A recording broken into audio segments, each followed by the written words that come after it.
But it's almost all over for Peter. With new legal highs being produced faster than ever, hospital admissions on the rise, and deaths doubling in 5 years, the government has passed a radical blanket ban to stop them for good. The message to head shops is simple: you will be closed down by the police. With the new ban approaching, what will happen to Peter's business, his customers, and the inventors of the products he sells? This is the story of Britain's legal drugs industry as it goes out on a high. Don't try this at home. Have you taken anything tonight, mate? We're doing ours for £5 now. Spice is right, You traitor. £500 grand. Get a proper job, you dickhead.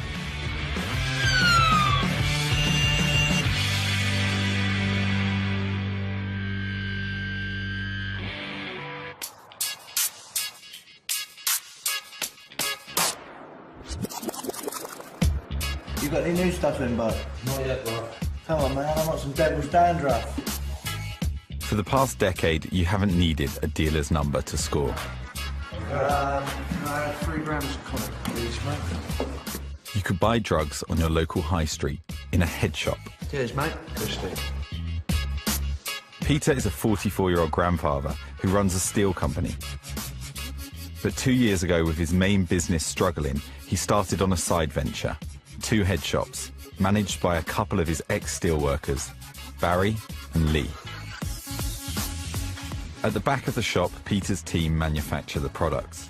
Powders that are snorted like coke for £20 a gram, and a herb called Spice that is smoked like weed for £7.50 a gram.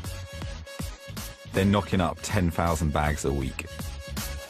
Can I have 3 grams of blue cheese, please? Thank you. Cheers, there you fella, go. nice one. How much do you make?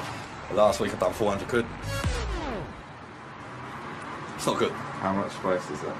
That's a hell of a lot of spice. 2 bags of lemonades, 1 of pineapple kush, and a bag of rush, please, mate. Difference between this and cannabis is it's stronger. Do you know what I mean? I've heard people going over on this. You know, you smoke it and go over. Collapse or what have you. This is rush. The effects are like, I'd say 5 times stronger than cocaine. And Peter sells his own brand Legal Highs wholesale to head shops across the UK. 250 mixed, yeah? Derailed, cotton candy carnage, psycho strawberry, and blueberry extreme, yeah?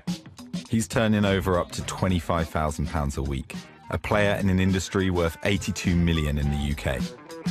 The fuck is that? It's like someone's fucking printed that on their printer, doesn't it? We try not to take any dodgy £10 notes if you can help it. Fucker. Excuse my French. Just 2 years ago, he had never heard of Legal Highs. No problemo. Get Roger to do it and we'll put it up for him.